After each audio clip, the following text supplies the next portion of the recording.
Welcome to Everyday Magic, where we explore adding pops of magic to your everyday life. I'm Michele, shamanic energy alchemist and owner of Living Moon Meditation, where I help people find balance in their personal, professional, and spiritual lives. It's my honor to help you incorporate magic into your mundane life. Let's get started.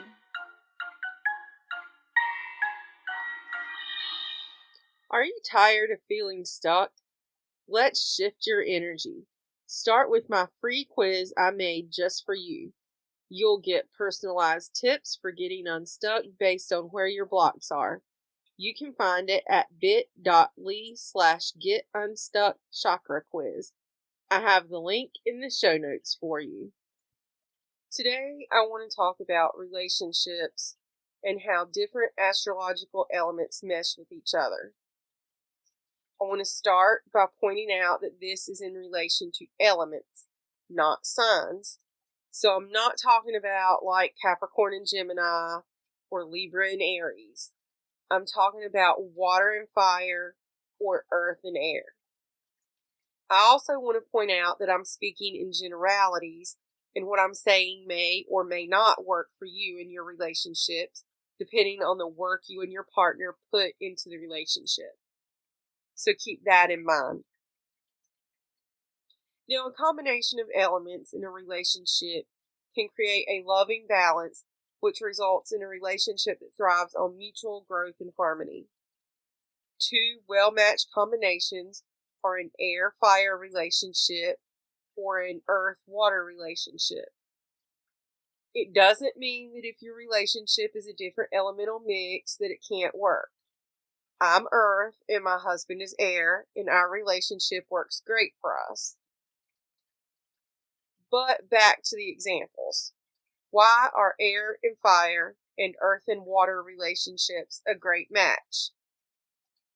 Well, air in a relationship provides ideas and dreams that fire can act on and forge into reality. Water provides sensitivity and nurturing to the sometimes cold, reserved, earthly approach to matters, which helps to lay the groundwork for future growth in the relationship. What about if you're in a fire-water relationship? They do seem to be quite opposite. Water can inject needed sensitivity and patience into the fire sign, and at the same time, fire can add drive and the courage to act that is sometimes lacking in the water signs. Can you have a healthy and happy relationship with someone of the same element as you? Sure, you absolutely can. When two elements of the same type combine, harmony can be achieved when the needs and traits are the same for both. But it hinders growth when both individuals become too comfortable to a point that the needed spark for growth may be lacking.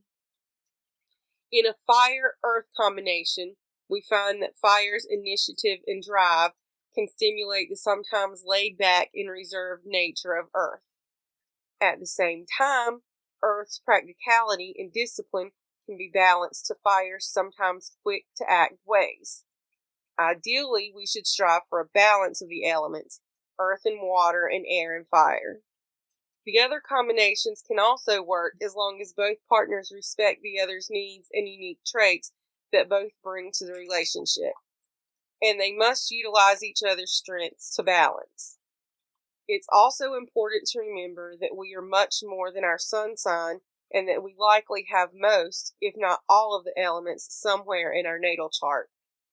While it's helpful to know as much as possible about your chart and that of your partner, you can definitely work with your sun sign and nothing else. But if you know your sun, moon, and rising signs as well as those of your partner, then you can get a bigger picture of how the elements balance in your particular relationship. I mentioned that I'm an earth and my husband is air. My sun sign is earth, but I'm double air with my moon and rising signs. And my husband is a double air sun and moon, but has an unknown rising sign. Now, that seems like an awful lot of air, but we do have fire and water in other aspects of our chart. So remember, relationships, like everything else, are all about balance. It doesn't matter what your sign or element is in relation to your partners. No relationship is doomed to fail because of a so-called bad pairing. It's about knowing the strengths and weaknesses of each and finding ways for each person's strengths to help build up the other person's weaknesses.